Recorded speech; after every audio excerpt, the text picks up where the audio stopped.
All right, masculine has the Fool in reverse, but he's looking towards the feminine. And the Knight of Cups is looking the other way. So I feel like the masculine energy, Capricorn, is going towards the feminine to revisit something. Mercury is retrograde. I'm not surprised that he's in reverse, looking towards the feminine. However, I don't feel like the feminine is receptive to his energies and his approach, what he has to say, what he has to offer. For the start of April. I feel like the feminine energy is looking out to other prospects, like keeping her options open. She's not saying no to him. I feel like she has one ear turned to listen, like, oh, okay, the masculine's trying to communicate something here. What does he have to say? But not taking it, she's taking it with a grain of salt, essentially, and really not, like, her armor's on. She's not letting it sink into her heart center, but she's considering it. The horse is sort of looking in that direction too, like, who's behind me over there? I feel like the masculine is a little bit regretful. However, the way that he's approaching the feminine isn't quite in the way that she would want him to be, for her to completely turn this horse around and start running back into his direction. So let's see what's in his subconscious energies. The Hermit in reverse. Let's see hers.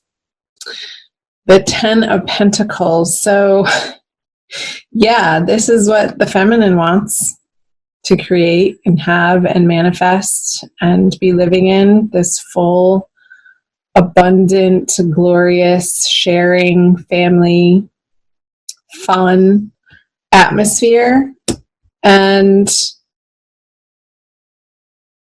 so this is operating in her subconscious of why she's turning around, because he's coming with this information, like he's done this internal work and ready to present it to her.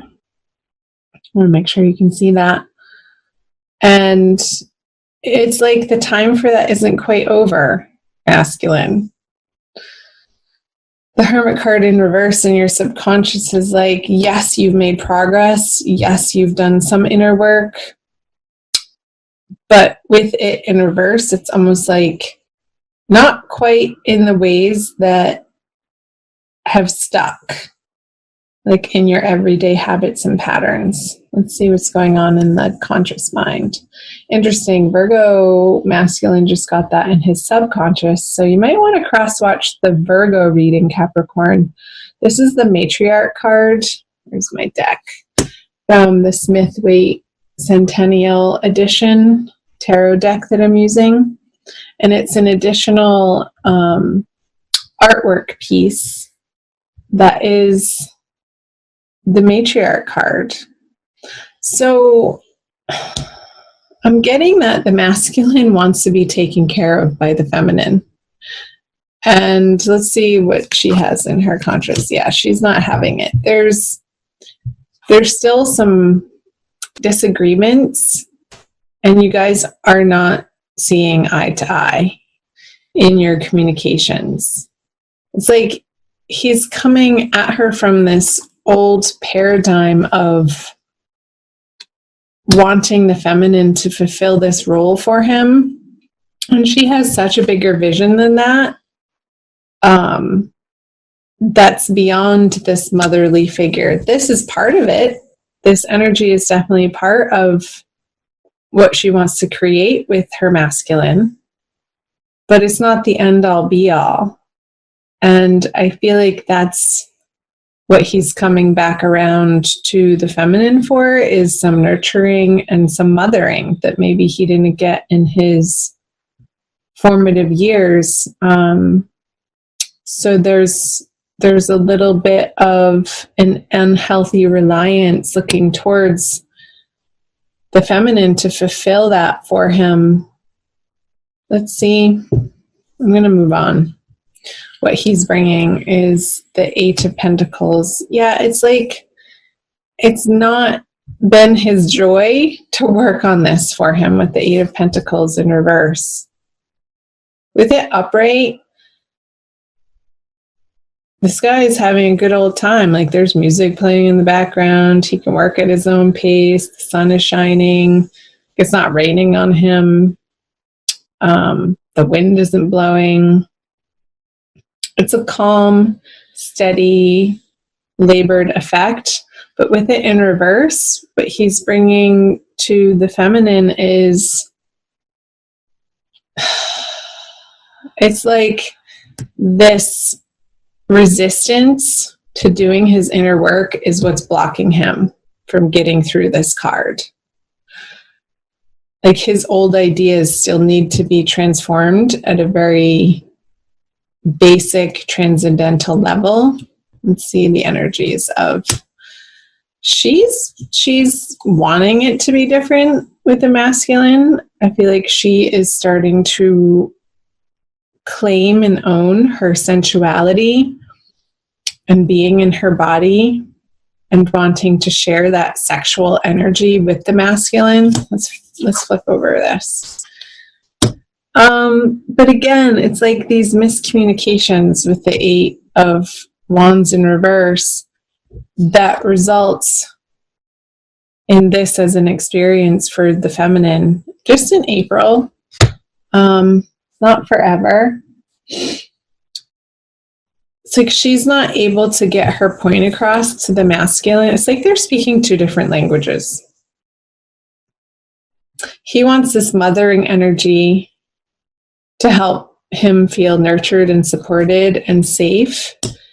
And she wants something sort of totally different. She wants her masculine to come at her with this passion and meet her on this level of playfulness and fun and adventure. And I feel like their wires are crossing in this manner. It's like I'm feeling this mismatch of energy, which again, this Five of Wands, it's not a major annoyance though. I mean, she's still holding her cup here, feminine. So she's really not, I mean, there's a little bit of an effort on her part, but once she sees that it's met with this resistance from the masculine, she's not, I don't feel like she's pushing forward. It's almost like it's this push-pull energy, like parts of her wants to have it out with the masculine in this passionate encounter. And it's like this, I'm getting the sense that these arguments and these miscommunications and these frustrations to do with the masculine on the feminine side are like traditionally or in the past would have led to a sexual encounter, like that friction of being a little bit mad at each other, and then you kiss and make up and have great makeup sex, that type of thing. But that's not happening in April. It's just the energy isn't set up for it. So that's fine. Go explore your other options, feminine. Do what makes you feel happy in April. Surround yourself with high vibe, positive people who encourage you to not squash this dream that you have, this vision, this idealism that you're shooting for the stars, and that's okay.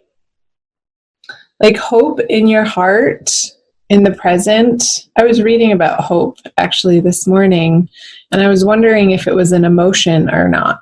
And in fact, the jury says, most of the psychological journals say, no, it's not an emotion. It's more of a cognitive way of being and informing your current state of mind, which can affect your behaviors of how you act in the present moment.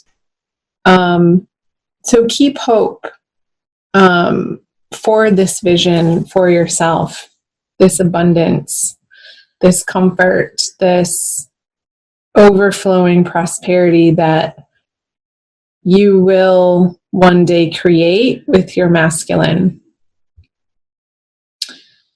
So, because that's going to only elevate you in your experience of what you're capable of right now. And that's the most important, of your experience right now and what you're holding in your heart, how you regard yourself from moment to moment, the internal conversations that you have with yourself.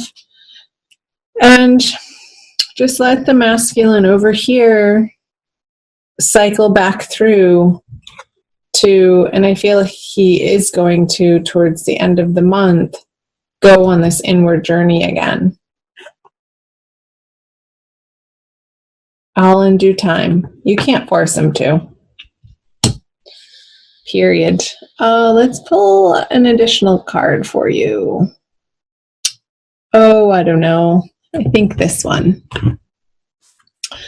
The Rumi Oracle by Alana Fairchild. It's a little glary. For an additional message for my dear Capricorns, thank you for watching. Like and share and comment below. Again, find me on Instagram and Facebook.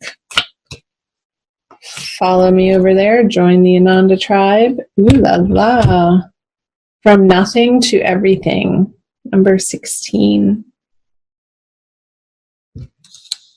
I will read you the poem. Let's see how much time we have.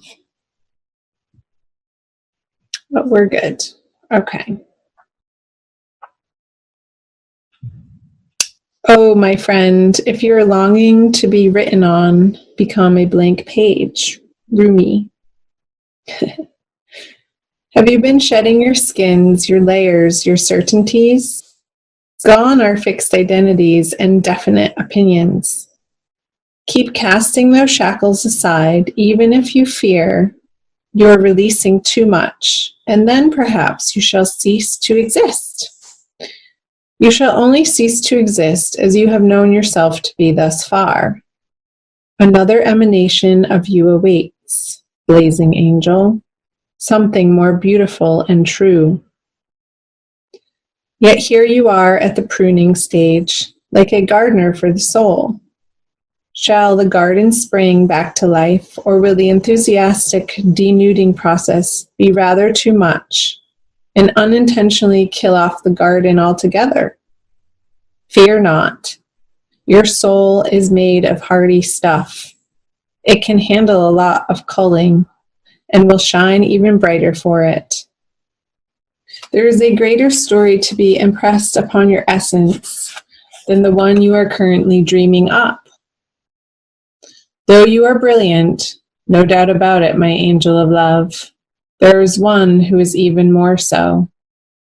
The imagination of this great writer is beyond our comprehension. The stories that pour forth from that cosmic poet in every moment are so rich, they inspire the creation of art and music. One such story is especially created for you. Yes, you. With a starring role in all the best supporting cast. You shall gasp in wonder, awe, glee, and delight when you hear it. It is a great romance, a great adventure, with an ending truly spectacular and divine. Would you wish to hear it? Become attentive now. Put your own tales aside, as dramatic as they may seem right now, and prepare to be entranced by the greater storyteller, the living poet of love, as you are entranced in a tale of your unfolding divine destiny. Wow. So the whole time, Capricorn, I wanted to pick this card up, the unconscious, those stories that we tell ourselves of what we dream of and how things should be. Alana was channeling this message of it's going to be greater than your greatest imagination. So don't be disappointed that this isn't coming to fruition right now, because a greater story is being written for you to experience in your future that you can't see yet. So trusting in that process, trusting the divine Mother God is the way. Keeping that hope in your heart and your faith strong.